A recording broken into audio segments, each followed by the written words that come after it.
pagi anak-anak. Pada kali ini Ibu akan menjelaskan materi manfaat energi. Seperti yang sudah kita ketahui, energi dapat berubah bentuk menjadi energi lainnya. Berikut ini akan Ibu jelaskan beberapa energi dan bentuk perubahannya. Yang pertama ialah matahari. Lihat ini di gambar energi matahari. Matahari menghasilkan energi panas dan juga cahaya. Lalu dirubah menjadi energi listrik. Jadi energi matahari dirubah menjadi energi listrik. Contoh dari perubahan energi matahari ke listrik adalah pembangkit listrik tenaga surya atau PLTS. Lihat di sebelah contohnya. Pembangkit tenaga surya memanfaatkan sinar matahari sebagai sumber energi listriknya. Nah, lihat itu contohnya PLTS itu di situ ada panel-panel. Nah, itu untuk menyerap sinar matahari untuk dirubah menjadi energi listrik. Perubahan energi yang kedua adalah energi air. Air bisa dimanfaatkan atau dirubah bentuk jadi energi listrik. Energi air, lihat gambarnya, dapat dirubah menjadi energi listrik. Contoh pemanfaatannya adalah pembangkit listrik tenaga air atau PLTA. PLTA merupakan sumber pembangkit listrik yang biasanya dibuat dengan membendung suatu aliran air yang besar.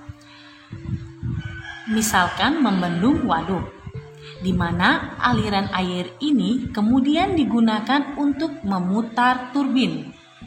Turbin yang berputar akan turut memutar generator sehingga menghasilkan listrik. Nah, generator di sini merupakan alat yang dapat merubah energi gerak menjadi energi listrik. Perubahan energi yang ketiga yaitu energi angin. Energi angin menghasilkan energi gerak. Kemudian energi gerak ini dirubah menjadi energi listrik. Sama ya. Jadi energi angin dapat dirubah menjadi energi listrik. Nah, hasilnya yaitu pembangkit listrik tenaga angin atau Bayu. Angin dan Bayu itu sama ya, jadi maka disingkat dari PLTB. PLTB adalah salah satu pembangkit listrik energi terbarukan yang ramah lingkungan dengan memanfaatkan energi kinetik angin yang masuk ke dalam turbin untuk memutar baling-baling atau kincir angin. Jadi kinetik angin ini masuk ke area turbin. Nah, itu untuk memutar baling-baling atau kincir angin. Kemudian energi putar ini diteruskan ke generator untuk membangkitkan energi listrik. Nah, itu pemanfaatan dari anginnya.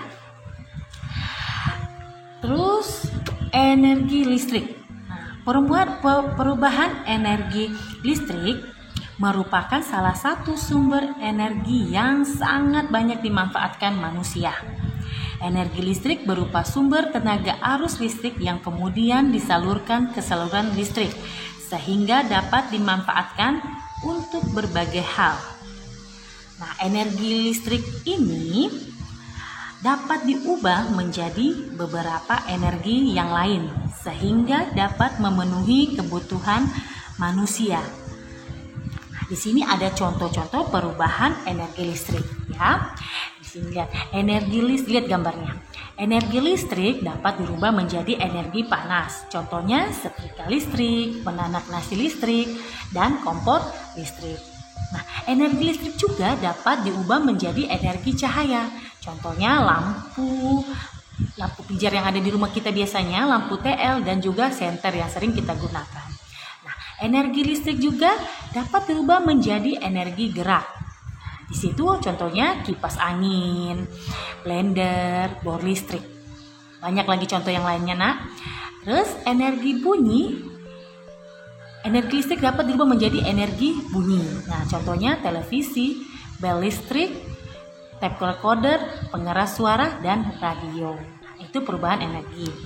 Untuk lebih jelasnya lagi, kalian bisa buka buku kalian halaman 38. Ya, di situ ada contoh perubahan-perubahan energi yang sering kita jumpai di sekitar kita. Sudah jelas banyak materi situ ya nak ya, tinggal dibaca. Lanjut di materi petunjuk pemakaian. Petunjuk pemakaian adalah menjelaskan cara melakukan sesuatu yang belum kita ketahui pasti caranya, ya.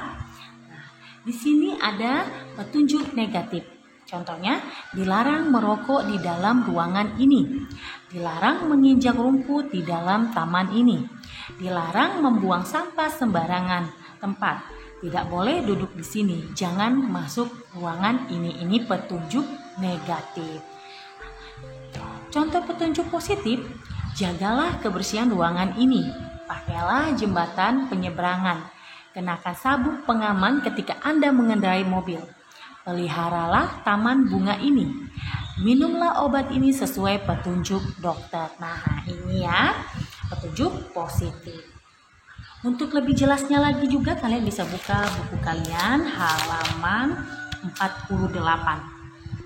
Nah, di situ ada petunjuk melakukan sesuatu. Seperti yang Ibu kasih tugas kalian itu, petunjuk melakukan sesuatu. Nah, Ibu menyuruhnya mencuci tangan. Jadi, kalian bikin dulu langkah-langkahnya. Mencuci tangan yang benar itu seperti apa di buku. Setelah itu, praktekkan. Praktekkan, dibikin video mencuci tangan yang benar. Ya, begitu tugas kalian ya. Lanjut di poster. Poster adalah suatu gambar yang berisi kata-kata pada kertas yang berukuran besar atau dalam bentuk gambar berisikan himbauan atau ajakan untuk melakukan sesuatu. Fungsi poster.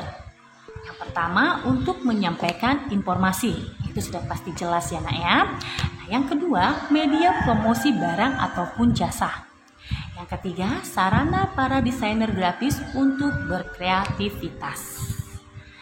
Tujuan poster, yang pertama memberikan informasi, mengajak banyak orang untuk melakukan sesuatu seperti apa yang digambarkan atau dituliskan di poster. Yang kedua, harus disampaikan kepada orang banyak. Yang ketiga, ditempelkan di tempat-tempat umum. Jadi kalau kita mau sampaikan informasi atau mau mengajak banyak orang untuk melakukan sesuatu itu haruslah ditempelkan di tempat-tempat umum biar orang bisa baca. Nah, ini contoh-contoh poster ya. Ada semakin contoh pertama itu semakin cerdas maka akan semakin bermanfaat. Nah, itu. Terus, peringkat bukan dasar menilai pendidikan tetapi sampai di mana ilmu bisa bermanfaat. Nah, yang ketiga ini contohnya buanglah sampah. Ini ajakan kita untuk buanglah sampah pada tempatnya. Kalau ditempel biar orang baca bahwa tidak boleh membuang sampah sembarangan. Terus yang ini terakhir ini tetap hemat air saat mencuci pakaian.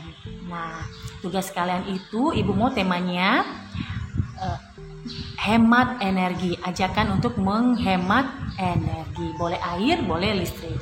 Ya. Sampai sini dulu materi kita. Tunggu materi-materi berikutnya. Tetap semangat. Terima kasih.